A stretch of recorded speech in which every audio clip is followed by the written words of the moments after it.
Faly miarabantsika tsirairay avy tratra ity talata fa 5 ny volana desambra ity ary manona fahasoavan'ny tompo amintsika tsirairay avy izay manaraka izao fandarana izao. Alohan'ny dirantsika ny amin'ny mofonainana io dia hivavaka isika. Ry Andriamanitra tsara ny azy-danitro, midera laza ny haja sy ny voninahitra natolotra ianao.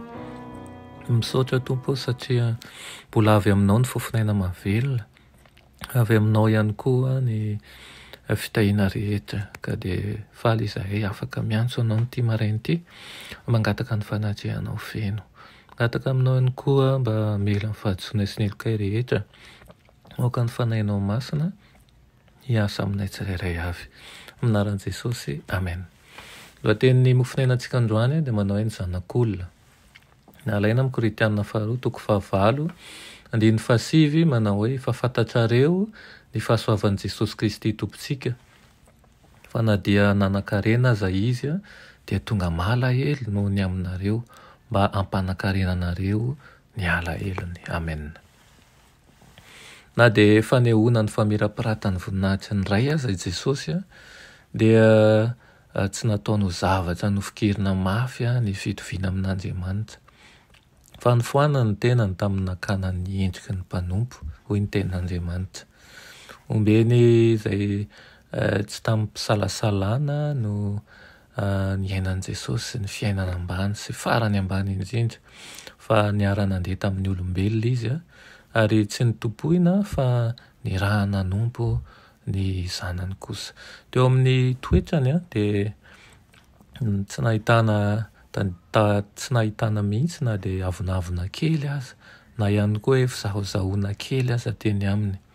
Ambony noho ny anjelony nisy azy kanefa nidina ao anatin'ny fandavan-tena tanteraka ho isan'ny tena mpanompo kely indrindra no natongavany teto amintsika. Hoe voalazan'i Jaona mahakasika azy, izao efa nankalaza anao tetỳ ambony tany, vitako ny asa nomenao ataoko izy izy. Ary miantso antsika Kristy manao hoe mianara amiko izy izy fa malemy fanahy sady tsy miavonam-po aho. Raha misy te anaraka aoka izy andany tenany, aoka hietry zany ny izao ka tsy hanjaka amin'ny fanahintsika intsony. Izay mijery an'i Kristy eo amin'ny fandavan-tena sy ny fihetsepanahiny dia voatery hiteny tahaka ny Daniela raha nahita ny zanak'olona izy ka nanao hoe ny asimba ny voliarika ny tarehako izay izy. Raha jerena eo amin'ny tena izay faratsy ny endriny izay fizahozahoana sy ny fanandratan-teny izay, ereharehan'ny olona fantatry izy io dia tsy inona fa mariky ny mahampanompo ny Satana izany. Toetran'olombelona ny hanery ny hafa naiky ny heviny ka hanabanty ihany koa ny hevitry ny sasany. Fa izay niara nandeha tamin'i Kristy kosa dia nanafoana ny tenany ka tsy hita intsony eo amin'ny fizahozahoana sy ny fiavonavonana ary ny fizakazakana.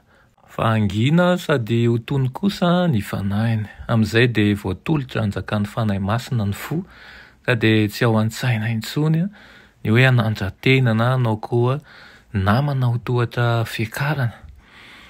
Eny ho tsaroana fa eo an-tongotry ny mpamonjy no toeram-poninahitra tsara indrindra.